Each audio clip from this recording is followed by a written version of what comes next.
इस वीडियो में हम लोग जानने वाले हैं कि हाई प्लेटलेट होने के कारण क्या होता है, यानी कि हमारे शरीर में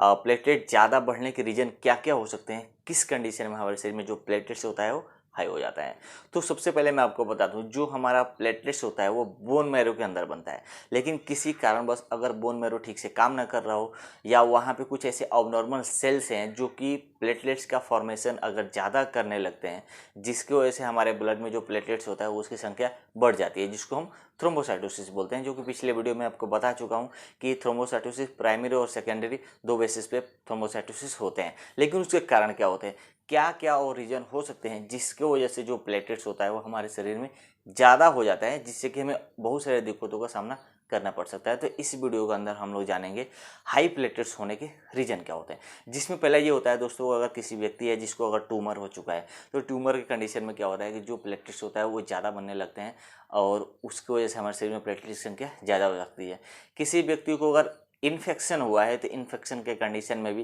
प्लेटलेट्स की संख्या जो होती है वो की हाई हो जाती है। कोई अगर आयरन डेफिशिएंसी का अगर व्यक्ति है जिसको आयरन डेफिशिएंसी हो चुका है, शरीर में आयरन की कमी हो चुकी है, तो उस कंडीशन में प्लेटलेट्स की संख्या आप देखोगे हाई हो जाता है। उसके बाद से अगर आप ज़्यादा स्ट्रेस ले लो, ज़्यादा टेंशन ले रहे हो, तो ये इस कंडीशन में भी बढ़ने के चांसेस थोड़े बहुत रहते हैं। अगर किसी व्यक्ति को मैलिग्नेंसी है तो मैलिग्नेंसी के स्थिति में भी चांसेस रहते हैं प्लेटलेट हाई होने के लिए। कोई व्यक्ति अगर ऐसा ड्रग्स ले रहा है जिसकी वजह से अगर लगातार ड्रग्स काफ़ी दिनों से अगर ले रहा है, कुछ ज़्यादा टाइम से ले रहा है, तो उस कंडीशन में प्लेटलेट्स होता है उसकी संख्या बढ़ जाती है। अगर हमारे शरीर में कहीं पे टिश्यू अगर डैमेज हुआ है, जब टिश्यू डैमेज होगा तो वहाँ पे ब्लीडिंग होगी और ब्लीडिंग को क्लॉट करने के लिए प्लेटलेट्स वहाँ पे अपना काम करता है। लेकिन टिश्यू डैमेज की वजह से भी जो प्लेटलेट्स होता है उसकी संख्या हमारे शरीर में बढ़ने के चांसेस बने रहते हैं। अगर क्रोनिक ब्लड लॉस किसी व्यक्ति को है तो उस कंडीशन में भी जो प्लेटलेट्स होते हैं उसकी संख्या बढ़ने के चांसेस रहते हैं। किसी को अगर हेडेक का प्रॉब्लम है, काफ़ी दिनों से प्रॉब्लम चले आ रहा है हेडेक का,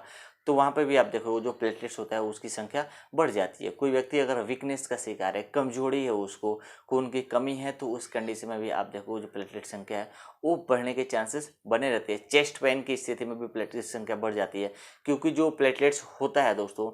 वह ब्लड को क्लॉट करने लगता है, जिसकी वजह से हमारे चेस्ट तक, हमारे हार्ट तक जो ब्लड होता है वो टाइम से पहुंच नहीं सकता, सर्कुलेशन में प्रॉब्लम होती है, जिसकी वजह से चेस्ट प्रॉब्लम चालू हो जाती है। अगर किसी व्यक्ति को अगर कीमोथेरेपी अगर चल रहा है, तो कीमोथेरेपी रेडिएशन की वजह से जो प्लेटलेट्स होता है वो हमारे बोन मैरो में ज़्यादा बनना चालू हो जाता है। किसी को अगर स्ट्रोक्स हुआ है, स्ट्रोक्स का प्रॉब्लम है, तो उस कंडीशन में हो सकता है। कोई व्यक्ति अगर ऐसा है जिसको पॉलीसाइथेमिया हुआ है, तो पॉलीसाइथेमिया की कंडीशन में भी व्यक्ति को जो प्लेटलेट्स होता है वो हाई होने के चांसेस बने रहते हैं। अगर ऑटो इम्यून डिसीज अगर किसी व्यक्ति को है, तो वहाँ पर भी आप देखोगे जो प्लेटलेट्स होता है वो अपने नॉर्मल रेंज से हाई होने के चांसेस बने रहते हैं। तो इतने सारे रीजन होते हैं जिसमें कि जो प्लेटलेट्स होता है वो अपने नॉर्मल रेंज से काफ़ी ज़्यादा हो सकते हैं। तो अगर ऐसा प्रॉब्लम किसी व्यक्ति को अगर है, किसी का प्लेटलेट्स अगर ज़्यादा है,